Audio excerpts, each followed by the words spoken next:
எல்லாருக்கும் நமஸ்காரம். நான் நந்தா சந்தோஷ். நம்ம நிறைய varieties of upma premix launch பண்ணியாச்சு. ரவா, ராகி சேமியா, சேமியா, அவல் உப்மா, இந்த மாதிரி நிறைய. இன்னைக்கு நம்ம இன்ட்ரடியூஸ் பண்ண போகிறது உப்மா வெரைட்டிஸ்லேயே கொஞ்சம் டிஃப்ரெண்ட்டான ஒன்றாகும். அதாக்கும் அரிசி உப்மா ப்ரீமிக்ஸ். அதை எப்படியாக்கும் பண்ணுறது சொல்லி நான் உங்களுக்கு இப்போ டீட்டெயிலாக காட்டித்தரேன். இதாக்கும் நம்மளோட அரிசி உப்மா ப்ரீமிக்ஸு. இந்த அரிசி உப்மா ப்ரீமிக்ஸு எத்தனை எடுக்கிறோமோ அதோட 1:2 ரேஷியோலையாக்கு நம்ம தண்ணி விடணும். அதை எப்படி பண்ணுறது சொல்லி நமக்கு பார்க்குறோமா?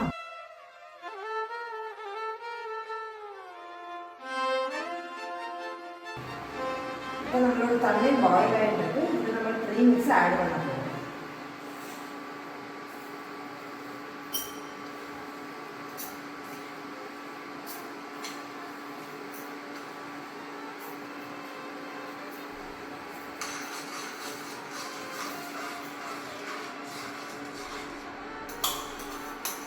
ஆட் பண்ணியாச்சு. இது நம்ம சின்னதாக்கி விட்டு கவர் பண்ணி வைக்கணும். ஒரு 5 மினிட்ஸ் கவர் பண்ணதுக்கப்புறம் அது குக் ஆகிடும். அதுக்கப்புறம் நம்ம பார்க்குறோம். நம்மளோட அரிசி உப்புமா ரெடி ஆயாச்சு.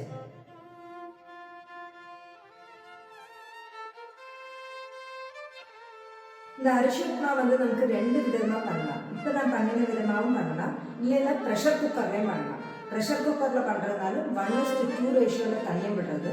தண்ணி விட்டதுக்கப்புறம் இந்த ப்ரீமிக்ஸ் போடுறது, கொஞ்சம் மிக்ஸ் பண்ணதுக்கப்புறம் ப்ரெஷர் குக் பண்ணுறது. விசில் வந்ததுக்கப்புறம் சின்னதாக்கி விட்டு 5 மினிட் வச்சதுக்கப்புறம் ஆஃப் பண்ணினா உங்களுக்கு அரிசி உப்புமா ரெடி ஆகிடும். இது எல்லாமே 200 கிராம்ஸ் பேக்கிங்லேயாக்கும் அவைலபிள். ஃபார் மோர் டீட்டெயில்ஸ் எங்களோட வெப்சைட் இல்லைனா வாட்ஸ்அப் நம்பர் யூஸ் பண்ணுங்கள். தேங்க்யூ.